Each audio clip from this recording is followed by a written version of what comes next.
Hello student, मैं engineer SK गिरी और आज के क्लास में हम लोग पढ़ेंगे मैकेनिकल प्रॉपर्टी ऑफ सॉलिड का लेक्चर नंबर 8। और आज हम लोग पढ़ने जा रहे हैं सबसे पहले थर्मल स्ट्रेस एंड स्ट्रेन के बारे में। तो थर्मल स्ट्रेस क्यों प्रोड्यूस होता है, पहले इसको हम लोग समझ लेते हैं। फिर थर्मल स्ट्रेस कितना होगा, स्ट्रेन कितना होगा, इसको हम लोग कैलकुलेट करेंगे। सपोज हमारे पास एक रॉड है जिसकी लेंथ एल है, जिसकी इनिशियल लेंथ या ओरिजिनल लेंथ हमने एल बोला। अगर इस रॉड को हीट किया जाए, मतलब इसकी टेम्परेचर को बढ़ाया जाए, तो इस रॉड में एक एक्सपेंशन होता है, इस रॉड की लेंथ बढ़ती है। ये जो आपका लेंथ में इंक्रीमेंट होता है due to increase in temperature, यानी कि जैसे आप रॉड में आप हीट प्रोवाइड करेंगे, इसकी लेंथ बढ़ेगी और इस एक्सपेंशन को हम लोग बोलते हैं थर्मल एक्सपेंशन। जैसे मान लीजिए आपका इसका ओरिजिनल लेंथ एल है और हमने क्या किया, इसको हीट करना चालू किया। तो जैसे आप इसको हीट करेंगे, इसकी लेंथ पहले एल था, अब बढ़ के हो गई एल प्लस डेल्टा एल। तो ये जो लेंथ में इंक्रीमेंट हुआ है, इसको हम लोग बोलते हैं थर्मल एक्सपेंशन। ये जो एक्सपेंशन हुआ है हीट के कारण हुआ है, टेम्परेचर राइज के कारण हुआ है, इसीलिए हम लोग बोलते हैं इसको थर्मल एक्सपेंशन। अब कितना इंक्रीमेंट हुआ है लेंथ में, इसको कैसे निकालते हैं? तो delta L is equal to L into alpha into delta T. मतलब यहां पर जो एल है वह इनिशियल लेंथ है और अल्फा को हम लोग बोलते हैं where alpha is known as coefficient of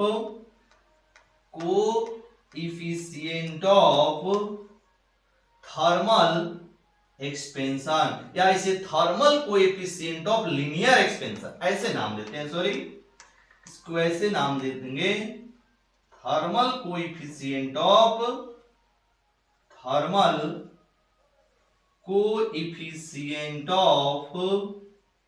linear expansion, thermal coefficient of linear expansion, जो कि हर सब्सटेंस के लिए अलग अलग होता है। जैसे मान लीजिए कॉपर का रॉड है, इसके लिए अल्फा की वैल्यू अलग होगी, आयरन का है इसके लिए अल्फा की वैल्यू अलग होगी। ये सब्सटेंस की मटेरियल पे डिपेंड करता है अल्फा की वैल्यू। और यहां पे जो डेल्टा टी है वो है change in temperature. Delta T क्या है? चेंज इन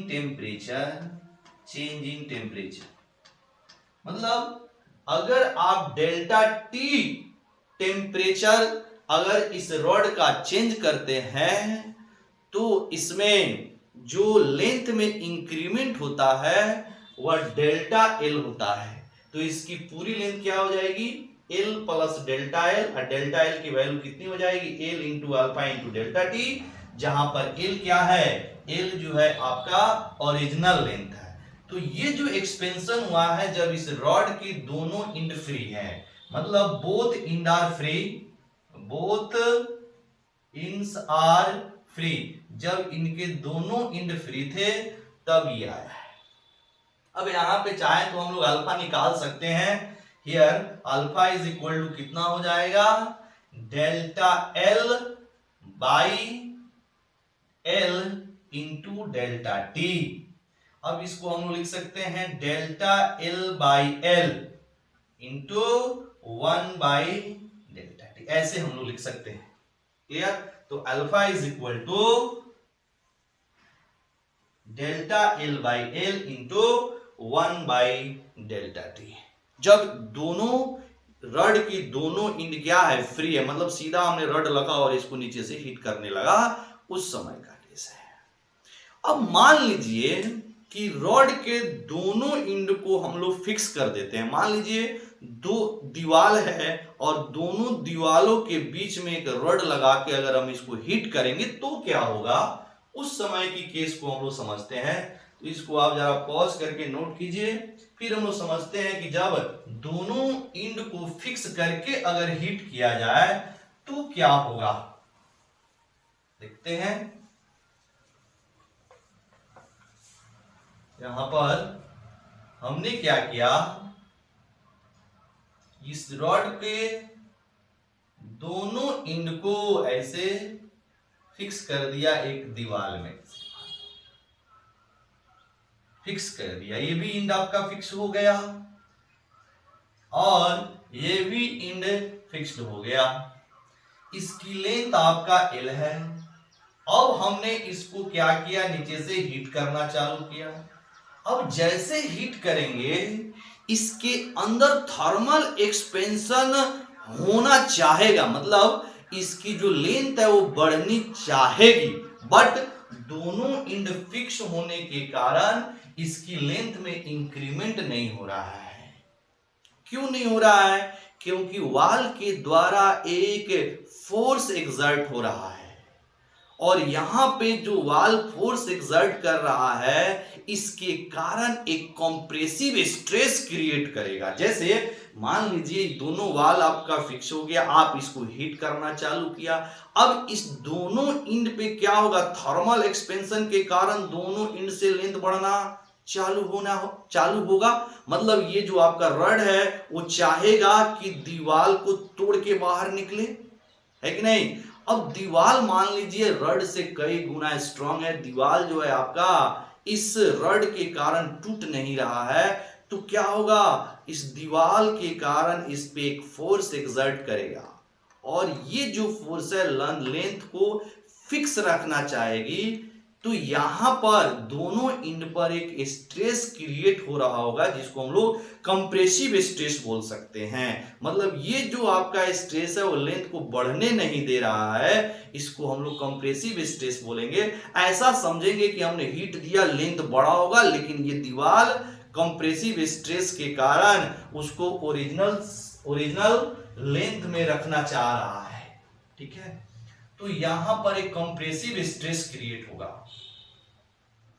क्या क्रिएट होगा, कंप्रेसिव स्ट्रेस होगा।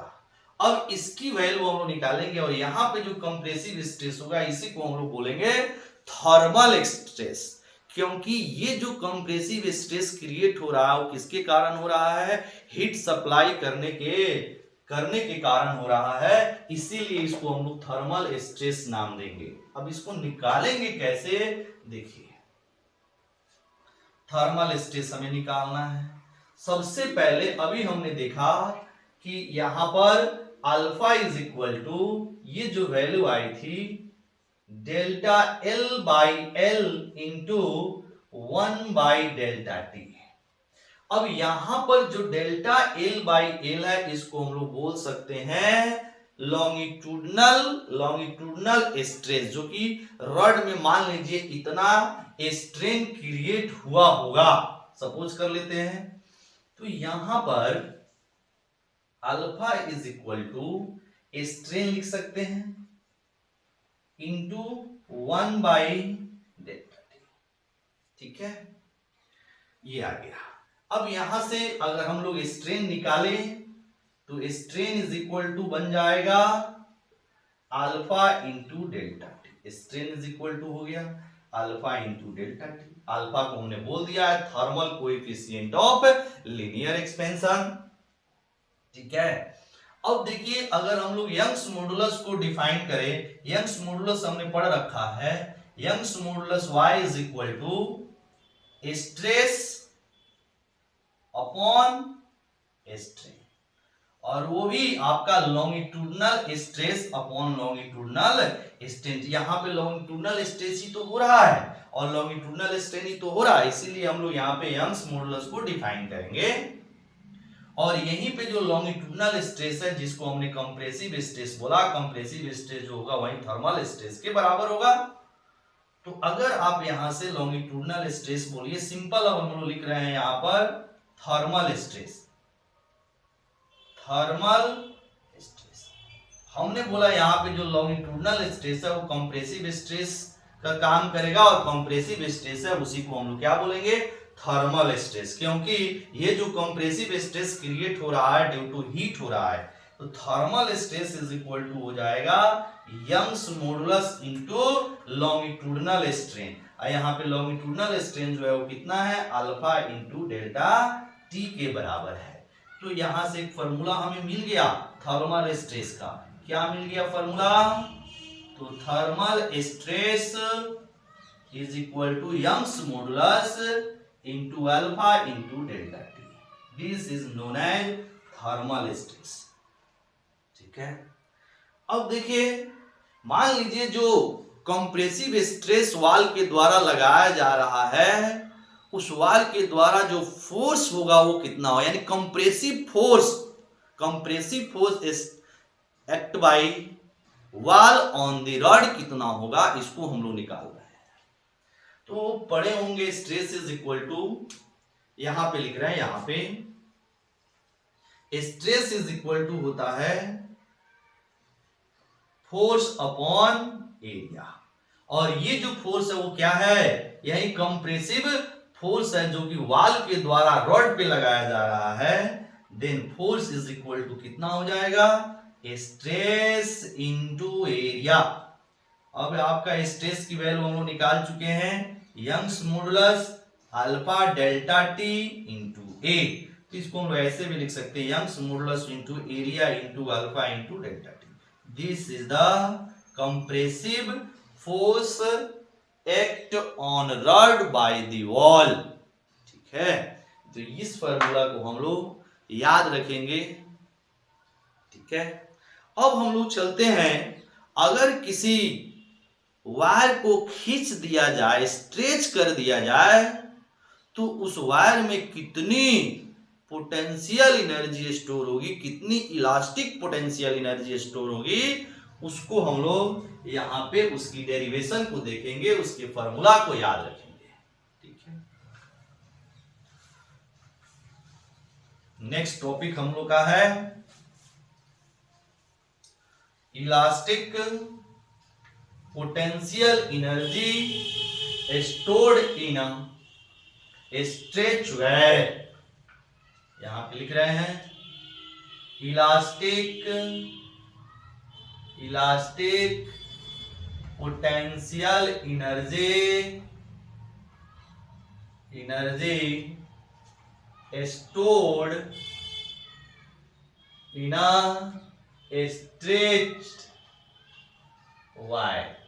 अगर किसी वायर को हम लोग मान लीजिए डेल्टा एल लेंथ से खींच दे, तो उस वायर में कितनी इलास्टिक पोटेंशियल एनर्जी स्टोर्ड होगी, उसकी डेरिवेशन को हम लोग यहां समझ रहे हैं। सपोज एक हमारे पास वायर है, या फिर मान लीजिए एल लेंथ का एक रॉड है, ये इसकी अभी ओरिजिनल लेंथ दे रखा है एल, इसकी ओरिजिनल लेंथ दिया हुआ है एल। सपोज हमने इस वायर को एक फोर्स लगाया, एक्सटर्नल फोर्स, और इसके लेंथ को बढ़ाकर हमने एल प्लस डेल्टा एल कर दिया, मतलब इसमें जो लेंथ में चेंजिंग आया वो हुआ डेल्टा। ये हो गया आपका एल, और यहां से यहां तक ये हो गई डेल्टा एल। कब ये डेल्टा एल हुआ, जब इस पे हमने कोई फोर्स एक्सर्ट किया एफ एक्सटर्नल। अगर इस वायर का लेंथ डेल्टा एल इंक्रीज कर गया, तो इसके अंदर कितनी पोटेंशियल, और वो भी इलास्टिक पोटेंशियल एनर्जी स्टोर होगी, उसको हम लोग पोटेंशियल एनर्जी जो क्रिएट हो रहा हो किसके कारण, इलास्टिसिटी के कारण। इलास्टिसिटी के कारण कोई भी जो आपके ऑब्जेक्ट है वो अपने ओरिजिनल शेप एंड साइज में आना चाहेगा। तो अगर इसको डेल्टा एल से आप खींचते हैं, तो इसके अंदर एक पोटेंशियल एनर्जी स्टोर होगी ड्यू टू इलास्टिसिटी, इसीलिए इसको हम लोग बोलते हैं इलास्टिक पोटेंशियल एनर्जी। अब कितना इसमें स्टोर हुआ है इसको जरा हम लोग समझते हैं, कैसे निकालेंगे। मान लीजिए इन दोनों के बीच एक हमने एक ऐसा कंडीशन लिया, सपोज एक हमने कंडीशन लिया इन दोनों के बीच किसी इंस्टेंट पे जो इसकी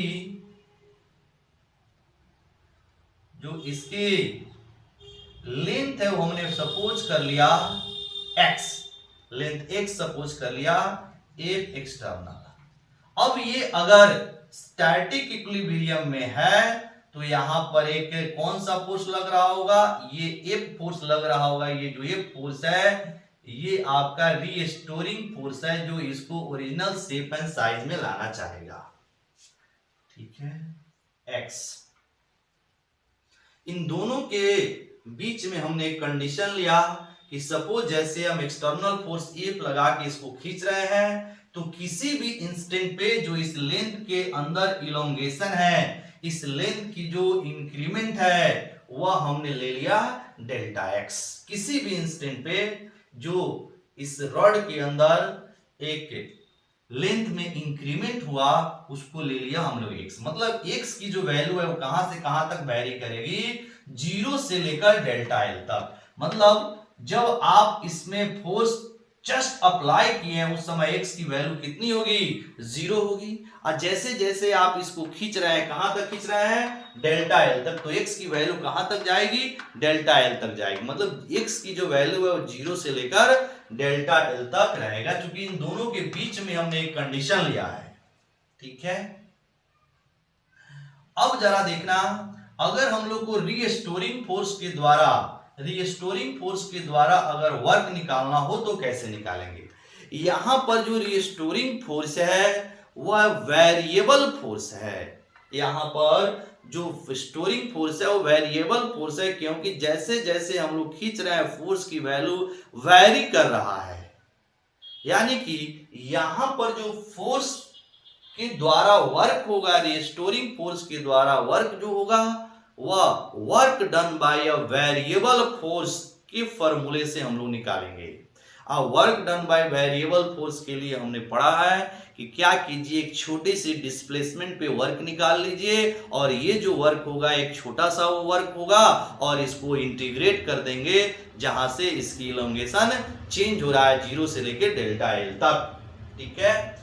तो यहां पे अगर हम लोग लिखे work done by restoring force, जिसके द्वारा जो वर्क डन की वैल्यू हुई सपोज डी डब्ल्यू, बहुत छोटी सी वर्क, मान लीजिए यहां पर हमने एक छोटी सी डिस्प्लेसमेंट क्रिएट कर दिया, छोटा सा इसमें एक डिस्प्लेसमेंट ले लिया, वो कितना ले लिया, x डिस्टेंस पे छोटे से डिस्प्लेसमेंट डेल्टा x ले लिया, डेल्टा x dx ले लिया, छोटे से डिस्प्लेसमेंट। तो जो वर्क डन होगा वो क्या हो जाएगा, फोर्स इनटू डिस्प्लेसमेंट, ठीक है। अब इतनी छोटी सी डिस्प्लेसमेंट में जो ये फोर्स की वैल्यू होगा उसको हम लोग एज अ कांस्टेंट ट्रीट कर सकते हैं, एज ए कांस्टेंट ट्रीट कर सकते हैं, ठीक है। अब यहां पे दोनों को हम लोग इंटीग्रेट करेंगे, दोनों साइड में हम लोग इसको इंटीग्रेट करेंगे। अब देखना, अगर x की वैल्यू 0 है तो वर्क डन की वैल्यू 0 होगा, कुछ वर्क नहीं होगा। अगर x की वैल्यू डेल्टा l हो जाए तो यहां पे वर्क की वैल्यू अगर w है तो इस w की वैल्यू निकालनी है, ठीक है। मतलब यहां पर x की वैल्यू अगर 0 है तो वर्क डन 0 होगा। अगर x की वैल्यू डेल्टा l हो जाए वहां पे हमें वर्क डन निकालना है, उसको हमने सपोज कर लिया w, तो इसको अब हम लोग को सॉल्व करना है। तो ये आ जाएगा dw का इंटीग्रेशन w, इसके लिए जो अपर लिमिट होगा w हो जाएगा, lower limit 0। This is equal to, अगर अब हमें एफ निकालना है, एफ निकालने के लिए हम लोग यंग्स मॉडुलस ऑफ इलास्टिसिटी का यूज करेंगे। तो यहां पे लिखेंगे वी नो दैट, इधर लिख रहे हैं हम Young's modulus of elasticity is equal to stress upon strain, stress upon strain. Clear? अब यहां से अगर हमें स्ट्रेस निकालना हो तो stress is equal to Young's modulus into strain, ये आ जाएगा। Young's modulus is equal to stress upon strain. इसको हम लोग सिंप्लीफाई करेंगे तो स्ट्रेस इज इक्वल टू हो जाएगा यंग्स मॉडुलस इनटू स्ट्रेन। अब यहां पे जो फोर्स लग रहा है स्ट्रेस इज इक्वल टू हो जाएगा फोर्स अपॉन एरिया। सपोज इसकी जो क्रॉस सेक्शनल एरिया है, यहाँ पे जो क्रॉस सेक्शनल एरिया बन रहा है ये क्रॉस सेक्शनल एरिया ए है, हमने मान लिया इसकी क्रॉस सेक्शनल एरिया ए है। तो force upon area is equal to Young's modulus stress upon strain, sorry Young's modulus into strain. Strain की वैल्यू हो जाएगा आपका यहां पर x, कितनी इसमें इलोंगेशन है तो x है, x divided by l। Original length इसकी कितनी है l है, तो ये आ जाएगा आपका x डिवाइडेड बाय l। अब यहां से अगर हम लोग फोर्स निकाले तो ये हो जाएगा Young's modulus into a into x divided by l। ठीक है, क्योंकि हमने बीच वाले जो कंडीशन लिया है उसमें इलोंगेशन है x और इसकी ओरिजिनल लेंथ है वो कितनी है l है। तो ये आ जाएगा आपका x डिवाइडेड बाय l, ये हो जाएगा स्ट्रेन। यंग्स मॉडुलस y हो जाएगा। यहां से फोर्स निकालेंगे तो a क्रॉस मल्टीप्लाई करके इतनी आ जाएगी। अब फोर्स की वैल्यू हम लोग यहां रख देंगे। इंटीग्रेशन ऑफ, इसको ले लीजिए इक्वेशन नंबर 1, इलोंगेशन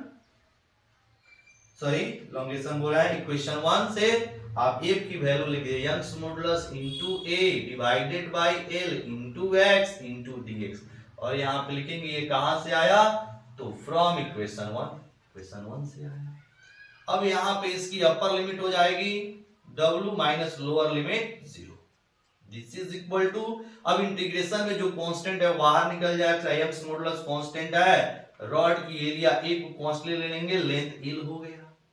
अब यहां पर ये हो जाएगा x into D X from 0 to delta l, from 0 to delta l। अब x dx का इंटीग्रेशन हो जाएगा x स्क्वायर बाई 2, यानी Young's modulus a into l into x square by 2, upper limit delta l lower limit 0।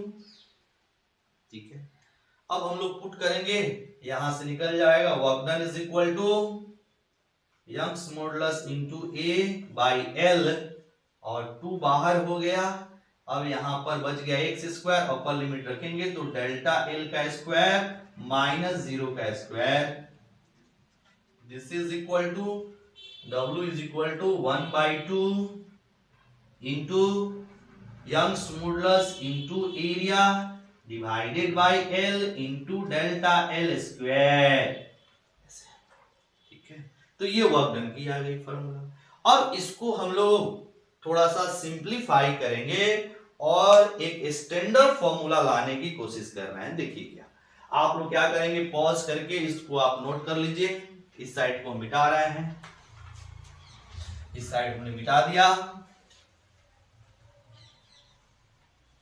चलिए अब देखिए इसको हमने कैसे सिंप्लीफाई किया ना। Work done is equal to 1/2 into Young's modulus of elasticity into area divided by l गुना l।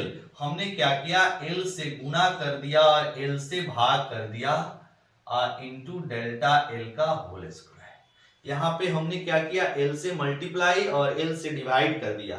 l से मल्टीप्लाई किया, l से डिवाइड कर लिया, कट जाएगा, जो पहले है वही आ जाएगा। ऐसा क्यों किया, यहाँ पे l स्क्वायर बन रहा है, l स्क्वायर बन रहा है, तो इसको हम लिख सकते हैं यहाँ पर 1/2 into Young's modulus into area into length into delta l by l का होल स्क्वायर। यहाँ पे देखिए l इंटू l स्क्वायर होगा, इसके साथ हमने रख दिया L, इस सब का हो जाएगा डेल्टा L बाई L का होल स्क्वायर। सॉल्व करेंगे तो डेल्टा L स्क्वायर और फिर ये हो जाएगा L स्क्वायर, तो यहाँ फिर आ जाएगा L स्क्वायर। क्लियर? ठीक है। अब यहां से बना work done is equal to 1/2 into Young's modulus into area into length. Area into length क्या होता है बाबू? वॉल्यूम। एरिया इंटू लेंथ क्या होता है? वॉल्यूम। तो यहां पर इसको हम लोग लिख देंगे वॉल्यूम, VOL। वॉल्यूम को हमने शॉर्ट फॉर्म में लिखा वॉल्यूम, VOL। वॉल्यूम इंटू ये जो वैल्यू है, क्या ये स्ट्रेन है? तो ये हो जाएगा आपका स्ट्रेन का होल स्क्वायर। क्लियर?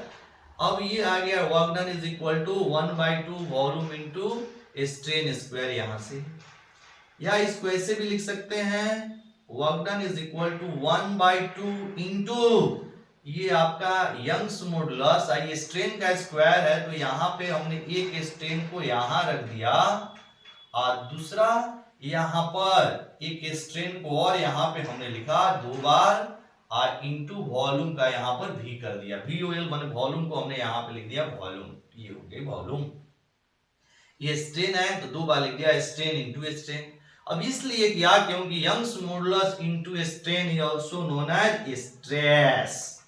तो 1/2 इंटू ये हो जाएगा stress into strain into volume.